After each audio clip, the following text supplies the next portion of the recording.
अपने भक्तों की परेशानी को दूर करने के लिए एक आवाज से बारिश को रोकना, कुएं में गिरी हुई लड़की को बचाने के लिए उसे हवा में उड़ाना और तेल के बदले पानी डालकर दिया जलाना क्या संभव है? ऐसे कई चमत्कार साईं बाबा ने अपने जीवन काल में किए हैं। आज इतने चमत्कार करने वाले व्यक्ति या भगवान पर सवाल उठाए जा रहे हैं। इससे पहले कि हम इन सवालों की तरफ बढ़ें, हम सभी को एक छोटी सी बात समझनी होगी कि हमारे भारत देश में हर इंसान की जिंदगी को रिलीजन यानी कि एक मजहब से ही अपने जीवन को जीने का तरीका मिलता है। अब उस सवाल पर वापिस आए और साफ शब्दों में कहें तो साईं बाबा हिंदू थे या मुस्लिम, ये कहना तो मुश्किल होगा, क्योंकि उनका दर्जा हर इंसान की श्रद्धा के हिसाब से बदल जाता है। हर इंसान साईं बाबा को एक अलग नजर से देखता है। दोनों ही धर्मों के लोग, चाहे वो हिंदू हो या मुसलमान, साईं बाबा को पूजते हैं। हिंदू और मुसलमान के मन मुटाव को एक तरफ रखकर अगर हम देखें तो इससे बेहतर बात और क्या हो सकती है।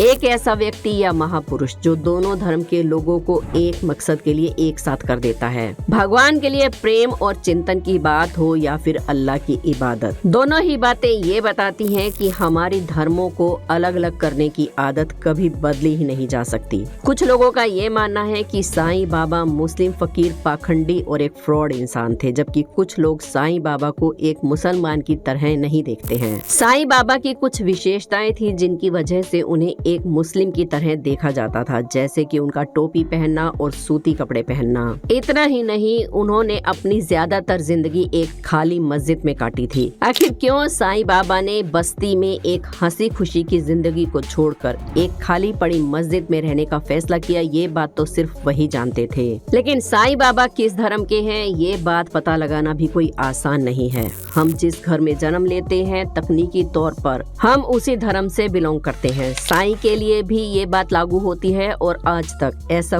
कोई पुख्ता सबूत नहीं मिला है जिससे ये कहा जा सके कि उन्होंने किसी हिंदू के घर में जन्म लिया था या मुसलमान के। उनकी लिखी हुई किताब सबका मालिक एक, इस्लाम और सूफी धर्म को अपनाता है। साईं का बार बार भगवान शब्द की जगह अल्लाह का प्रयोग करना उनके हिंदू धर्म से ज्यादा मुसलमान होने का सबूत देता है। साईं की जिंदगी चाहे झूठ हो और अफवाहों के बादलों से घिरी हुई हो, उनके इतिहास के बारे में ऐसी 2 किताबें हैं जो हमें उनके जन्म की शुरुआती जिंदगी के बारे में बहुत कुछ बताती हैं। साईं पर वैसे तो बहुत सी किताबें लिखी गई हैं, लेकिन 2 ही किताबें ऐसी हैं जिन पर बाकी किताबों के मुकाबले ज्यादा यकीन किया जा सकता है। और अब जो हम आपको बताने वाले हैं, शायद वो सुनकर आप हैरान हो जाएंगे। ये दोनों ही किताबें हिंदू धर्म के मानने वाले लोगों ने लिखी हैं। इन किताबों में से एक का नाम है श्री साईं सच्चरित्र, जो कि हेमंत पंथ द्वारा लिखी गई है, और लाइव साईं बाबा, जिसे नरसिम्हा ने लिखा है। इस किताब के मुताबिक साईं ने अपने सबसे करीबी भक्तों को ये बताया था कि उन्होंने महाराष्ट्र में एक हिंदू ब्राह्मण परिवार में जन्म लिया था।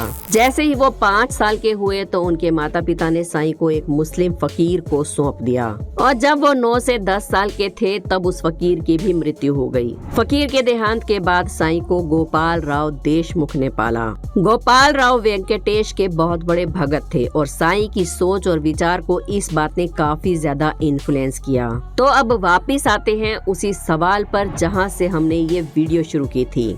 लेकिन उससे पहले आपसे रिक्वेस्ट है कि अगर अभी तक आपने हमारे चैनल अनोखी दुनिया को सब्सक्राइब नहीं किया है तो जल्दी से कर लीजिए। अब हमारे सामने जितने भी फैक्ट्स हैं उनको हम सिक्के के 2 पहलू की तरह परखने की कोशिश करेंगे। सबसे पहले अगर हम जितनी भी बातें इन किताबों में लिखी गई हैं उनको सोचकर या परख कर देखें तो साईं उस हिसाब से तो हिंदू हैं। भले ही उनकी परवरिश मुस्लिम कल्चर में हुई हो, लेकिन इस बात को हम नहीं नकार सकते कि उनका जन्म एक हिंदू परिवार में हुआ था। उनकी परवरिश से हम एक बात समझ सकते हैं कि आखिर साईं ने क्यों हिंदू और मुस्लिम धर्म दोनों को अपनाया, और शायद इसी वजह से उन्होंने उस खाली पड़ी मस्जिद का नाम भी द्वारिका माई रखा, जो कि लोगों के दिमाग में एक बड़ा कंफ्यूजन पैदा करती है। और यही नहीं, कई बार ऐसा भी देखा गया है कि जब साईं ने हिंदू धर्म के बारे में काफी बातें की हैं तो साईं बाबा को भगवान का अवतार भी माना गया। साईं ने साधु संतों की तरह अपनी जिंदगी को जिया और लोगों लोगों के दुख दर्द को दूर करने के लिए बहुत सारे प्रयत्न किए। किताबों में लिखी गई बातों के अनुसार वो हिंदू धर्म के प्रति बहुत प्यार रखते थे। उनके मुताबिक साईं बाबा एक हिंदू कहे जा सकते हैं। साईं बाबा की आरती में भी कुछ इस तरह की लाइनें कही जाती हैं कि हिंदू और मुस्लिम में कोई अंतर नहीं है, ऊपर वाला हिंदू और मुस्लिम दोनों को ही स्नेह की दृष्टि से देखता है। साईं ने अक्सर भगवत गीता में लिखी गई बातों पर भी अपने विचारों को प्रकट किया है। साईं बाबा का हिंदू धर्म से जुड़ना और उनके हिंदू भक्तों में उनका विश्वास और यकीन होना ये दर्शाता है कि वो एक हिंदू ही थे। लेकिन जरा रुकिए, अभी सिक्के के दूसरे पहलू को देखना और परखना बाकी है। सिक्के के अगर दूसरे पहलू की बात करें तो इन किताबों के अलावा ऐसा कोई भी फैक्ट या प्रूफ नहीं मिलता जो इस बात को साबित करे कि साईं का व्यवहार और उनका रहन सहन मुस्लिम कल्चर को दर्शाता है। अगर इन किताबों की कही बातों को एक तरफ रख दे तो शुरुआत से लेकर अब तक हमने जितनी भी बातें साईं के बारे में की हैं उनके मुताबिक साईं बाबा मुस्लिम थे। ऐसे कई लोग हैं जो मुस्लिम होने के बाद भी हिंदू धर्म को काफी मानते हैं। हो सकता है साईं भी उन्हीं में से एक हो। किसी और धर्म के होने का मतलब ये नहीं कि आप दूसरों के धर्म को नीचा समझें। बिना किसी भी किताब के कहे हम बाबा को हिंदू या मुसलमान मान सकते हैं और अंत में ये हमारी श्रद्धा के ऊपर डिपेंड करता है कि हम साईं बाबा को कैसे देखते हैं। साईं बाबा अपने पहनावे, जिंदगी, टीचिंग्स और अपने विभिन्न फॉलोअर्स से हमारे भारत के डाइवर्स कल्चर को प्रेजेंट करते हैं। विविधता में एकता यानी कि यूनिटी इन डाइवर्सिटी, इसके बारे में तो हम सब जानते हैं और भारत की इसी खूबसूरती पर हम गर्व भी करते हैं। लेकिन जब बात साईं बाबा की आती है तो हम इसे कबूल नहीं कर पाते हैं। लेकिन हम इस बात पर ध्यान क्यों नहीं देते कि उन्होंने अपनी पूरी जिंदगी एक फकीर की तरह जी और अब उनकी मृत्यु के बाद उनकी मूर्तियों पर ढेरों धन चढ़ाया जाता है। करोड़ों का सोना और चांदी, पैसा, ये सब चढ़ावा चढ़ाया जाता है। साईं बाबा की मृत्यु के बाद शिरडी में उनकी समाधि यानी कि मंदिर में आने वालों की संख्या में वृद्धि होती जा रही है। हालांकि शिरडी के अलावा उनके देश में कई जगह और भी मंदिर बनाए जा चुके हैं, लेकिन साईं बाबा के स्वयं शिरडी में रहने के कारण शिरडी तीर्थ स्थान के रूप में विकसित हो गया।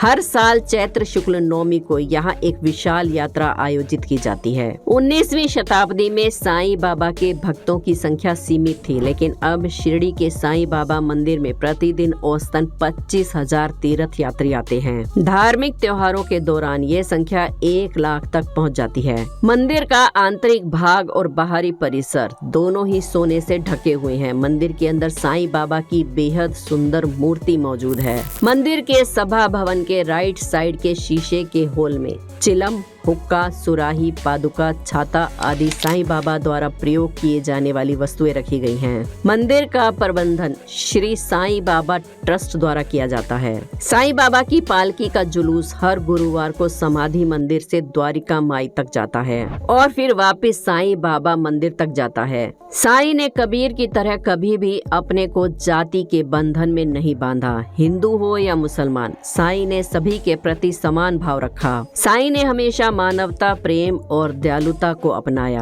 परोपकार ही उनका धर्म था। जो भी उनके पास आता उसके प्रति बिना भेदभाव के वो अपनी कृपा करते।